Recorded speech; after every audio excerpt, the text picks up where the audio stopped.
अब देखो बच्चों, आज जो हम टॉपिक डिस्कस करेंगे और ये टॉपिक है क्या, vapour pressure of liquid solutions.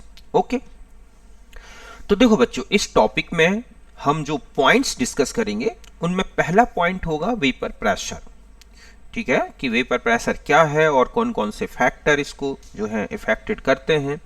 दूसरा होगा हमारा राउल्ट्स लॉ। ओके, और जो थर्ड पॉइंट होगा हमारा वो है ideal and non ideal solutions. Okay, तो फिर स्टार्ट करते हैं। तो सबसे पहले हम वेपर प्रेशर को डिफाइन करते हैं। किसको डिफाइन करते हैं बच्चों? वेपर प्रेशर की ये होता क्या है। ओके, तो देखो बच्चों, वेपर प्रेशर एक्चुअली नेम से ही पता चल रहा है कि vapour pressure means pressure of vapour. तो देखो, कोई भी लिक्विड अगर हम इस तरह से लेते हैं और उस लिक्विड को हम ढक के रख देते हैं, अच्छी तरह से क्लोज्ड करके रख दें। ठीक है, ये है कोई लिक्विड और आपने से क्लोज करके रख दिया, तो धीरे धीरे क्या होगा कि यहां पर जो लिक्विड की सरफेस के ऊपर कंटेनर के अंदर यहां पर वेपर भरती जाएगी। ओके, यहां पर क्या है, मॉलिक्यूल इस तरह से वेपोराइज्ड होते जाते हैं और धीरे धीरे यहां पर पार्टिकल्स जो हैं या मॉलिक्यूल्स जो हैं लिक्विड के वो भरते जाएंगे। ओके, अब ये चूंकि वेपर एक गैस है, तो ये गैस जो होती है ये जो है कंटेनर की वॉल पे क्या करती है, एक प्रकार का प्रेशर एक्सर्ट करती है। अब आता है कि वेपर प्रेशर होता क्या है। तो देखो एक्चुअली क्या होगा कि जब ये वेपर का जैसे ये वेपोराइजेशन चल रहा है, ओके, और एक कंडीशन ऐसी आती है जब मॉलिक्यूल कंडेंस्ड भी होने लगते हैं, मतलब वेपोराइजेशन चला, सैचुरेट हो गया कंटेनर, फिर धीरे धीरे क्या होता है बच्चों कि यहाँ जो मॉलिक्यूल्स होते हैं ना वो आपस में ही कोलिजन करके और कंडेंस्ड होके लिक्विड स्टेट में आने लगते हैं। और एक कंडीशन ऐसी आती है जब रेट ऑफ वेपोराइजेशन और रेट ऑफ कंडेंसेशन क्या हो जाते हैं, बिल्कुल बराबर हो जाते हैं, तो उस स्टेट को बोलते हैं equilibrium state of vaporisation. Means अब जितनी वेपर बननी थी बन गई, मैक्सिमम कंडीशन में वेपर पहुंच गई। तो इस इक्विलिब्रियम स्टेट में जो वेपर प्रेशर एक्सर्ट करती है ना, उसी को हम क्या बोलते हैं बच्चों? Vapour pressure. मतलब यहां पर हम लिखेंगे कि pressure exerted by vapour eight equilibrium state of vaporization। समझ गए बच्चों कि जब इक्विलिब्रियम स्टेट आ जाए वेपोराइजेशन की, तो उस समय जो वेपर एक प्रेशर एक्सर्ट करती है उसे ही क्या बोला जाता है? Vapour pressure. तो देखो, ये है रेट ऑफ वेपोराइजेशन। ठीक है, rate of vaporisation means conversion of liquid into vapour. अब जब ये इक्वल हो जाए, किसके इक्वल? Rate of condensation. ठीक है, तो इनमें जो टोटल प्रेशर होगा, समझ गए बच्चों कि टोटल प्रेशर ऑफ वेपर, उसी को हम क्या बोलते हैं बच्चों? Vapour pressure. इसी को हम क्या लिखते हैं? Vapour pressure. और ध्यान रखें कि ये जो है वेपर प्रेशर एक डेफिनेट टेम्परेचर में डेफिनेट होगा। टेम्परेचर चेंज करेंगे तो वेपर प्रेशर चेंज होगा। तो अभी हम फैक्टर्स में देखेंगे। तो यहां तक बात क्लियर हो गई कि वेपर की या वेपोराइजेशन की जो इक्विलिब्रियम स्टेट होती है, उस समय वेपर जितना फोर्स एक्सर्ट कर रही होती है कंटेनर की वॉल पे, लिक्विड की सरफेस पे, वही उसका वेपर प्रेशर है। यहां तक बात क्लियर होगी। अब देखो बच्चों, अब आता है कि वेपर प्रेशर ऑफ, हम ये देखें कि एक प्योर सॉल्वेंट है। ठीक है, कि vapour pressure of pure solvent and solution containing non volatile, ठीक है, सॉल्यूट। अब आपको एक ऐसा सॉल्यूशन लिया जाए और सॉल्वेंट कि उनमें जो है एक नॉन वॉलेटाइल सॉल्यूट डिसॉल्व हो। तो देखो बच्चों कि वेपोराइजेशन क्या है बच्चों? वेपोराइजेशन इज सरफेस फिनोमिना, समझ गए ना, ये है मींस जो ओनली सरफेस में मॉलिक्यूल होते हैं वही क्या होते हैं बच्चों, वेपोराइज्ड होते हैं। सरफेस फिनोमिना, ठीक है, मींस मॉलिक्यूल्स ऑफ सरफेस, ठीक है, गोज टू वेपर फेस या, ठीक है, गैसियस स्टेट। अब आता है कि अगर एक प्योर लिक्विड लिया गया है तो उसका वेपर प्रेशर और एक सॉल्यूशन उसी सॉल्वेंट में बना दिया जाए, एक प्योर सॉल्वेंट है और उसी सॉल्वेंट में एक नॉन वॉलेटाइल सॉल्यूट मिलाया जाए तो वेपर प्रेशर में क्या चेंजेस आएंगे। तो ध्यान रखें कि vapour pressure of pure solvent, ठीक है, always higher than vapour pressure of solution containing non volatile solute। समझ गए बच्चों कि अगर हम एक प्योर सॉल्वेंट लें और उसका वेपर प्रेशर देखें और इसी प्योर सॉल्वेंट के साथ अगर हम एक सॉल्यूशन बनाते हैं नॉन वॉलेटाइल सॉल्यूट के साथ, तो vapour pressure of pure solvent always higher than vapour pressure of solution containing non volatile solute, because solute particle, समझ गए बच्चों, solute particles decrease rate of vaporisation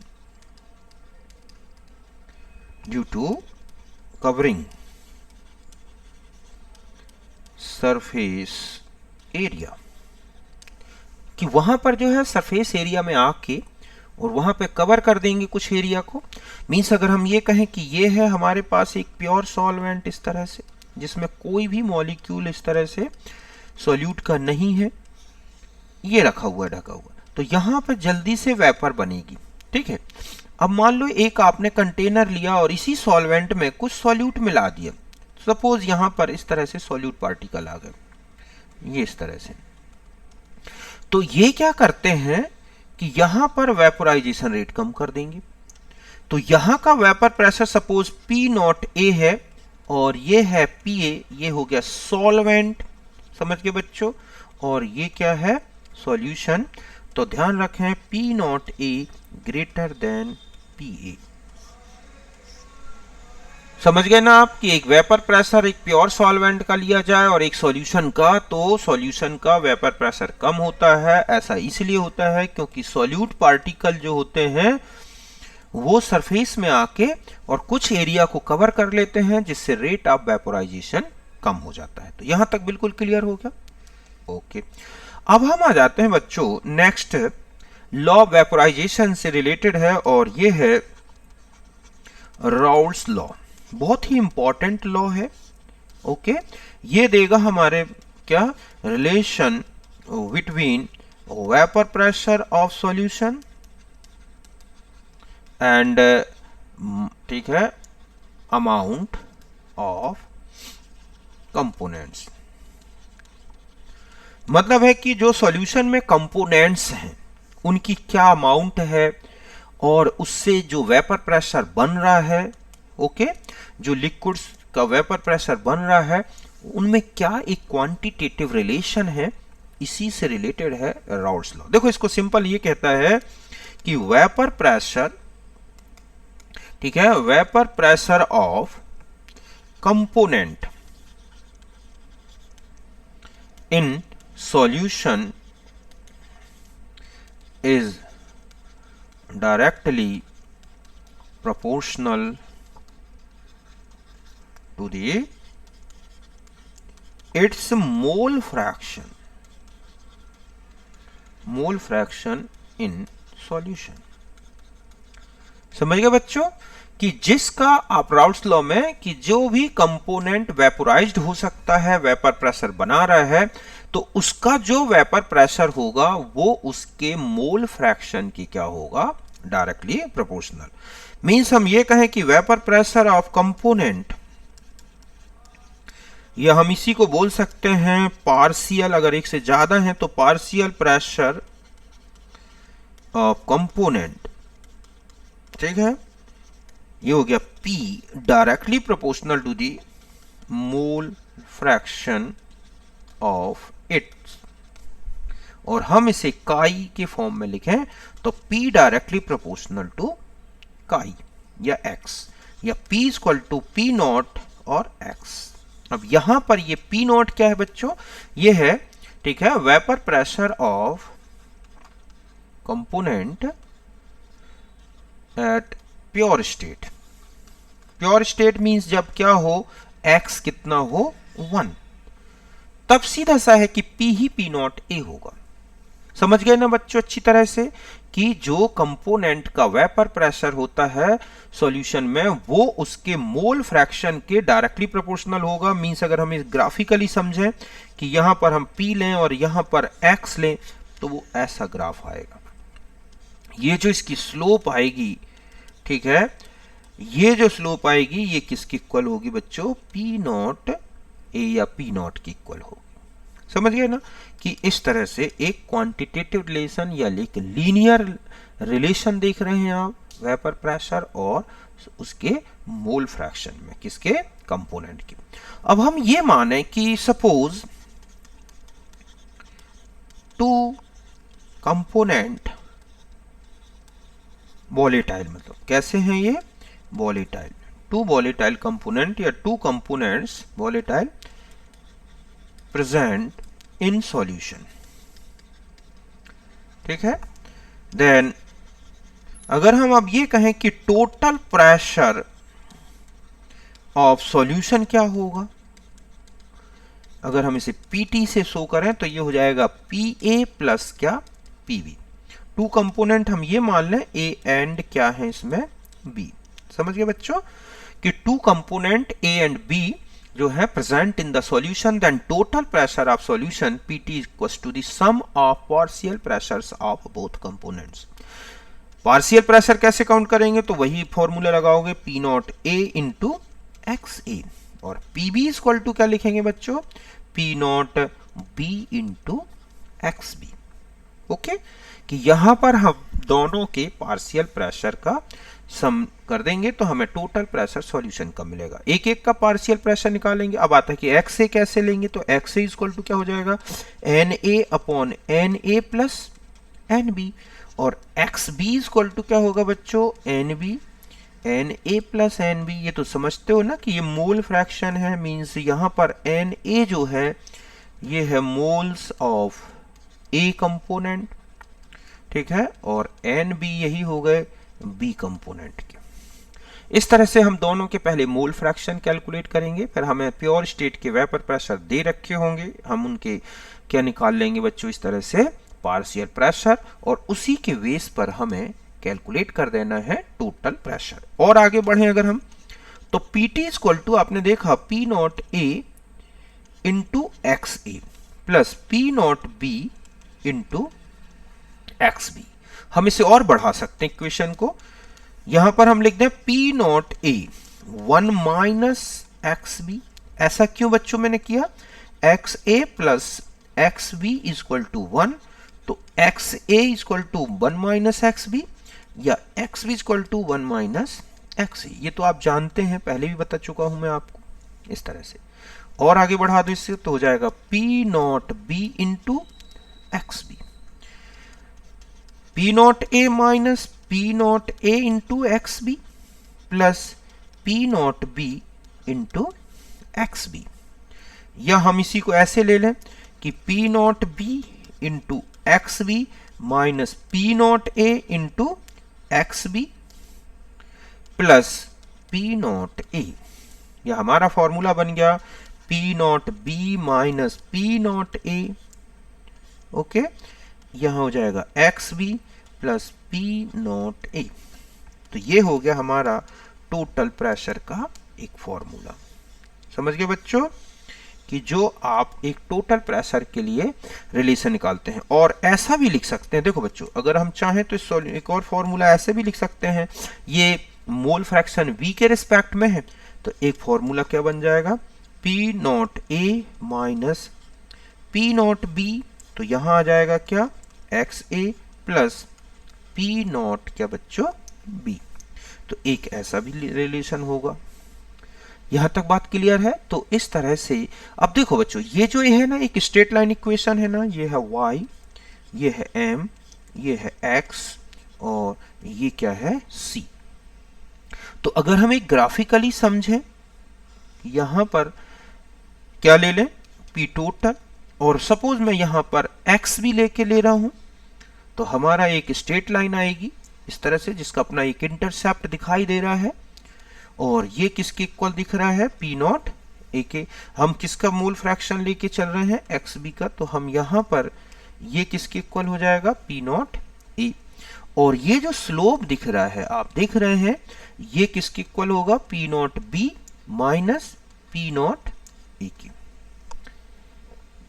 इस तरह से आपने पूरा इक्वेशन अच्छी तरह समझा, दोनों को हमने ऐड किया, P not A X B, और हमने इसमें से एक सी क्वांटिटी को एक तरफ लेके और ये इक्वेशन को डेराइव कर दिया।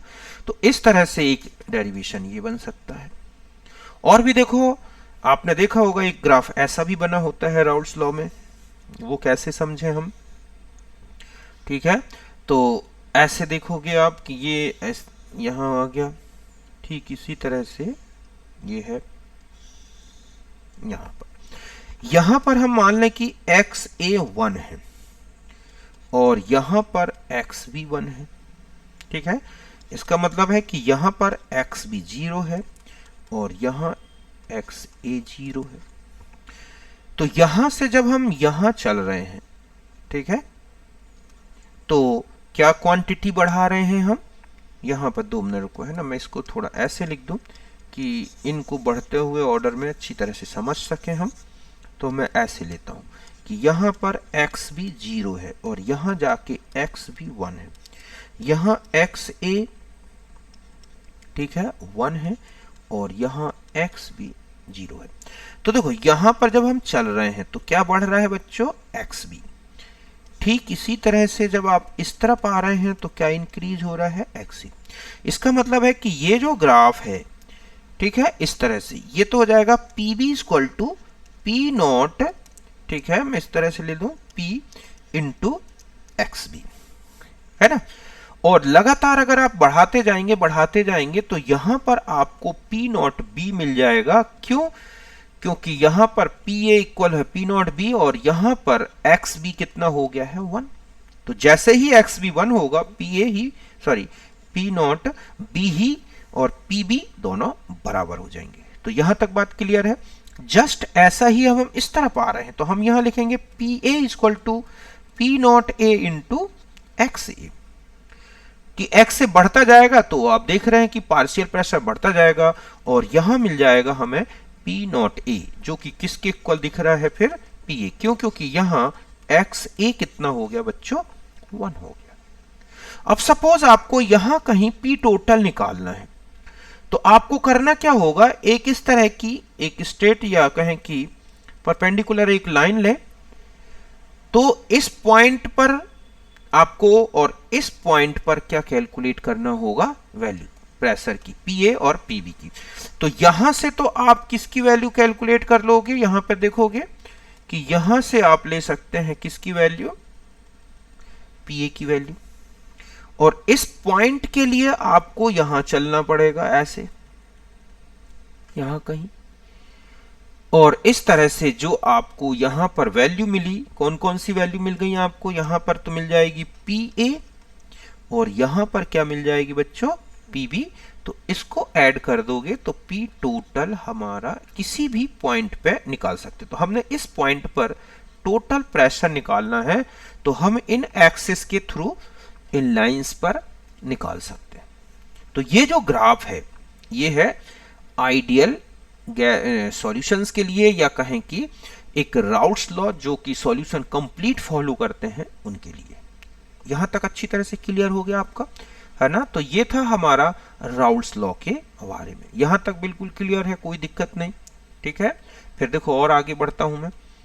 अब आता है कि एक होता है कॉम्पोजिशन बताना होता है, कॉम्पोजिशन इन वेपर फेस, ठीक है, वेपर फेस ऑफ सॉल्यूशन, कि जो सॉल्यूशन है उसकी वेपर फेस का कॉम्पोजिशन क्या है, मींस उस वेपर में जो कंपोनेंट्स हैं उनके मोल फ्रैक्शंस क्या है, इसको हमें समझना है।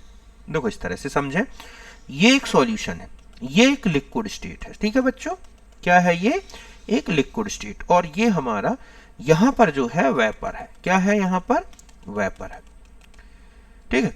तो यहां पर जो वेपर है, ये वाली जो वेपर भरी हुई है, यहां पर एक कंपोनेंट अगर मान लो नीचे है, जो कंपोनेंट यहां होंगे, ठीक है, ए कंपोनेंट है और एक बी कंपोनेंट है, उनके मोल फ्रैक्शन है एक्स ए और एक्स बी, तो इसका मतलब होगा कि उनके कंपोनेंट के मोल्स इसके वेपर स्टेट में भी होंगे। समझ गए ना, कि यहां पर भी इन जो कंपोनेंट है उनके पार्टिकल्स यहां पर भी होंगे, क्योंकि वेपर में तो आ रहे हैं ना। तो हम ये माने कि इस वेपर स्टेट में इनका जो मोल फ्रैक्शन है वो कितना हो जाए, ठीक है, वाई ए और वाई बी, और इनकी ये जो लिक्विड स्टेट है, मतलब यहां पर लिक्विड है, समझ गए बच्चों, और यहां पर क्या है, वेपर है। तो वेपर स्टेट में भी मॉलिक्यूल है कंपोनेंट ए के, और लिक्विड में भी, तो इन दोनों में क्या रिलेशन है। तो देखो बच्चों, अभी आपने देखा राउल्ट्स लॉ से, ठीक है, कि राउल्ट्स लॉ में अगर हमें पीए कैलकुलेट करना है तो आपने देखा P not A into X A, और पी नॉट बी देखा आपने तो ये हो जाएगा P not B into X B, ठीक है, कि यह आपने यहां सॉल्यूशन के बेस पर आपने वेपर प्रेशर निकाला। अब हम आते हैं कि अकॉर्डिंग टू डाल्टन्स लॉ, किसके लॉ के अनुसार, डाल्टन्स लॉ।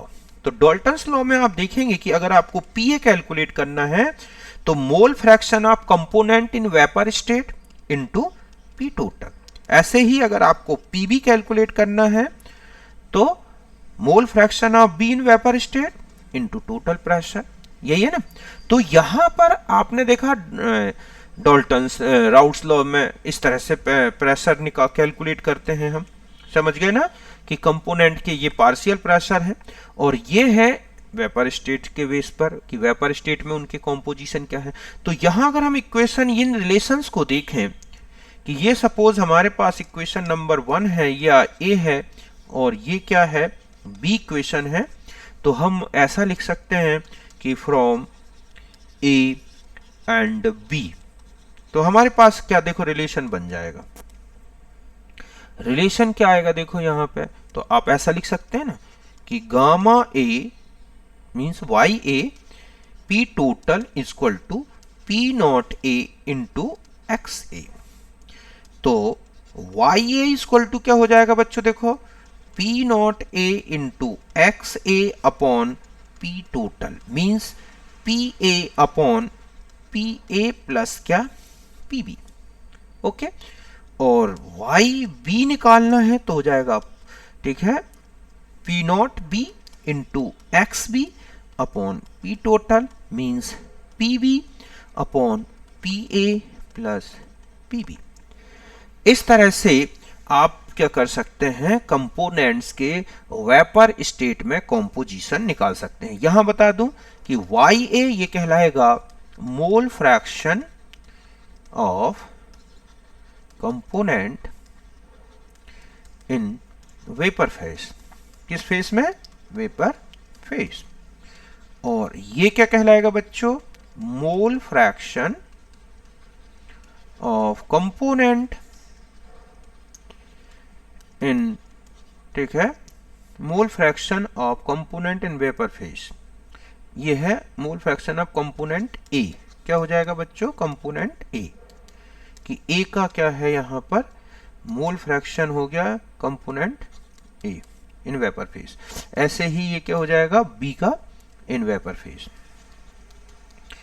समझ गए ना। इस तरह से आपने दोनों के मोल फ्रैक्शन यहां से ले लिए। ये आ गया, और भी बता दूं कि Y A plus Y B equal to भी क्या होगा 1, क्योंकि मोल फ्रैक्शन है ये, ओके। और यदि आपको Y A upon Y B calculate करना है तो हो जाएगा पी ए अपॉन क्या बच्चों, Pb। ठीक इसी तरह से अगर आप देखें कि ये वाला रिलेशन देखो आप कि X A upon X B equal to क्या होगा बच्चों, N A upon N B. बात समझ गए ना कि इस तरह से और आगे बढ़ा दें। एक और रिलेशन होता है, एक इसमें भी क्वेश्चन आता रहता है कि X A plus X B equal to 1 है, तो ये मोल फ्रैक्शन के बेस पर, मतलब वेपर स्टेट के मोल फ्रैक्शन के बेस पे क्या रिलेशन रखेंगे। तो देखो X A into X B अगर हम यहां देखें तो अभी आपने देखा gamma A equal to P not A into X A upon क्या लिखा था आपने, पी टोटल। तो एक्स ए इक्वल टू क्या हो जाएगा बच्चों, Y A P total upon में पी नॉट ए, ऐसा लिख सकते हैं ना। ऐसे अगर आपको एक्स बी लिखना है तो गामा बी या Y B upon P total इन अपॉन में ये हो जाएगा। समझ गए ना। तो इन वैल्यूज को अगर हम इस इक्वेशन में ले लें तो देखो हमारे पास इक्वेशन क्या बन जाएगा बच्चों, Y A P total upon P not A plus Y B P total upon P not B equal to 1। तो ये हो जाएगा Y A upon P not A plus Y B upon P not B equal to 1 upon P total. एक relation ये भी होता है जो आपको नीट में पूछा गया है एक बार। तो इस तरह से ये रिलेशन आप यहां तक अच्छी तरह समझ गए ना। तो मैंने आपको डाल्टन्स लॉ के बेस पर और राउल्ट्स लॉ के बेस पर वेपर स्टेट में जो लिक्विड्स हैं या कंपोनेंट्स हैं उनके मोल फ्रैक्शंस कैसे कैलकुलेट करें वो बता दिया। क्या क्या रिलेशंस हैं इंपॉर्टेंट ये आ गए। यहां तक बिल्कुल क्लियर है, कोई दिक्कत नहीं। ओके, अब हम एक दो क्वेश्चंस कर लेते हैं। तो देखो बच्चों क्वेश्चन में जैसे आपको यहां लिखा है कि पी टोटल या एक सॉल्यूशन बना है, इस तरह का एक क्वेश्चन है कि ethanol and methanol form ideal solution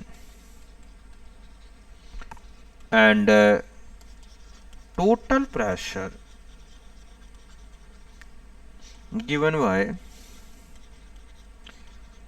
following relation। ठीक है, कि आपको एक रिलेशन दिया है और ये है P total equal to 119 XM plus 135। ठीक है, यहां ये कह रहा है XM is the mole fraction of methanol in solution. ठीक है, तो कैलकुलेट करना है P नॉट M मीन्स, ठीक है, ये है वेपर प्रेशर ऑफ मिथाइनॉल। ठीक है, और एक P नॉट E ये है वेपर प्रेशर ऑफ एथेनॉल। तो ये दो क्वेश्चन, एक क्वेश्चन है। ठीक है, तो इसको कैसे सॉल्व करें। तो आपको करना क्या है, एक रिलेशन में अभी आपको बताया था कि जब हम दोनों को मिक्स करके और टोटल प्रेशर लेते हैं तो जब हम यहां लिखते हैं तो यहां हो जाएगा P naught M minus PE, तो यहां हो जाएगा XM प्लस P नॉट, ठीक है, P naught M P naught E और P नॉट E। ये अकॉर्डिंग टू राउल्ट्स लॉ लेते हैं। ठीक है, यहां पर PM PE ये जो हो गए ना, P naught M P naught E ये हो गए मेथेनॉल और एथेनॉल की क्या बच्चों, इनकी प्योर स्टेट के वेपर प्रेशर। तो अब कंपैरिजन करो, आपको ये दे रखा है 119 XM प्लस 135, तो सीधा सीधा दिख रहा है बच्चों। देखो इसको आप कंपेयर करो ऐसे, तो P नॉट E तो आ गया आपके पास 135 और P naught M minus P naught E equal to है 119। आपको P नॉट M निकालना है माइनस 135 इक्वल टू 119, तो ये आ गया P नॉट, ठीक है, M सॉरी यहाँ M ले लें तो इक्वल टू 119 प्लस 135। तो ये जो वैल्यू आई ये किसका हो गया, प्योर मिथाइल अल्कोहल का वेपर प्रेशर, और ये जो वैल्यू आई ये वाली वो है इथाइल अल्कोहल का वेपर प्रेशर। तो समझ गए, एक तो इस तरह का क्वेश्चन आ जाता है। एक और क्वेश्चन देखो। अब आप दूसरा क्वेश्चन है कि 1 मोल A and 3 moles of V were mixed, ठीक है, and total pressure of solution आपको मिल रहा है solution obtain 550 mm if 1 mole, ठीक है, extra B added in solution, then P total मिल रहा है 5, ठीक है, P total या P total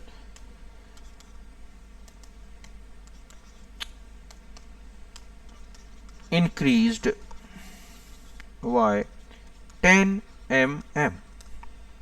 तो calculate P naught A and P naught B। समझ गए बच्चों कि ये क्वेश्चन है कि 1 मोल A और 3 मोल्स B मिले तो प्रेशर मिला 550, 1 मोल और बढ़ा दिया गया B तो प्रेशर 10 mm और बढ़ गया। तो बताएं कि P naught A P naught B क्या है। तो देखो बच्चों आप इस तुरंत लगाएंगे P naught P total is equal to, यहां पर हम ये लिखेंगे ना P naught A into X A plus P naught B into X B. यहां x से कितना हो जाएगा 1/4, ठीक है, और एक्स बी पहली कंडीशन में 1 ये हो जाएगा 3/4। यहां तो समझ गए ना आप इस तरह से कि ये क्यों लिख दिया, क्योंकि दोनों के मोल के बेस पे। तो यहां हो गया 3/4। तो यहां पर हम लिखेंगे P total is equal to P naught A और ये हो जाएगा 1/4 plus P naught B into 3/4। समझ गए बच्चों कि इस तरह से मैंने यहाँ पे दोनों के मोल फ्रैक्शन तो मुझे पता थे तो मैंने कर दिया। यहाँ ये लिख दें तो यहाँ पर आपको P टोटल दे रखा है, कितना दे रखा है देखो, ये है आपके पास, ठीक है, कि ये था हमारे पास, ये है 550 इंटू, मैं यहाँ 4 ले लूँ उठा के यहाँ से L, ठीक है, कॉमन है, तो ये हो जाएगा P naught A plus 3 P naught B। ये इक्वेशन नंबर फर्स्ट हो गई, ठीक है। दूसरा इक्वेशन में लिखेंगे आप कितना 560 कर दो, बढ़ा दो 10 mm। तो अब यहां पर P नॉट A इंटू 1/5 हो जाएगा plus P naught B into, अब वो 3 थे अब हो गया 4/5। तो ये ठीक है, और आगे बढ़ा दें 5 यहां ले लें तो ये हो जाएगा 5, तो यहां हमारे पास आएगा P naught A plus 4 P naught B। ये क्वेश्चन नंबर क्या आ गया बच्चों 2। बस अब आपको करना क्या है 560 into 5 equal to P naught A plus 4 P naught B और यहां लिखा आपने 550 इंटू 4, ठीक है, equal to P naught A plus 3 P naught B। ये जो है इसको माइनस कर दो तो P नॉट A निकलाएगा और P नॉट B। समझ गए बच्चों कि इस तरह से आपको इसको सॉल्व कर लेना है। एक निकला आएगा P नॉट B, बाकी P नॉट A निकाल लो एक इक्वेशन से। तो यहां तक क्लियर है। एक लास्ट क्वेश्चन और बता दूं कि बेंजीन एंड टॉलुइन, ठीक है बच्चों, मिक्स्ड इन 1:3 इन, ठीक है, mixed with 1:3 if P naught B मतलब बेंजीन ये है 100 mm and P not T मतलब टॉलुइन का वेपर प्रेशर है 150, ठीक है। तो आपको कैलकुलेट करना है P total and YB means mole fraction of benzene in vapour state और YT मतलब मोल fraction of toluene in vapour state. तो आपको ये सॉल्व करना है, ठीक है। तो देखो यहां पे आप क्या करोगे, सबसे पहले PB मतलब बेंजीन का वेपर प्रेशर निकालना है आपको, पार्शियल प्रेशर। तो यहां पर टोटल मोल हो गए 4, 1 मोल है बेंजीन का तो 3 मोल है टॉलुइन का और इनटू यहां आपने कर दिया 100, तो ये कितना आ गया बच्चों 25। ऐसे ही पी टॉलुइन लेंगे तो यहाँ हो जाएगा 3y4, ऐसा इसलिए क्योंकि 3 मोल उसके हैं, टोटल मोल हो गए 4 इंटू, और ये कितना है बच्चों 150। ठीक है, तो ये हमारा कितना आ जाएगा देखो 150, और ये इसको जब सॉल्व करोगे तो ये हो जाएगा, ठीक है, आपके पास हो गया 150 इंटू 3 डिवाइडेड बाय 4। ठीक है, तो ये आ गया 112.5। अब आपको करना क्या है, पी टोटल निकालना है, तो 25 प्लस, ठीक है, देखो ये कितना आ जाएगा, तो आप दोनों को ऐड कर दोगे तो 112.5, तो 150,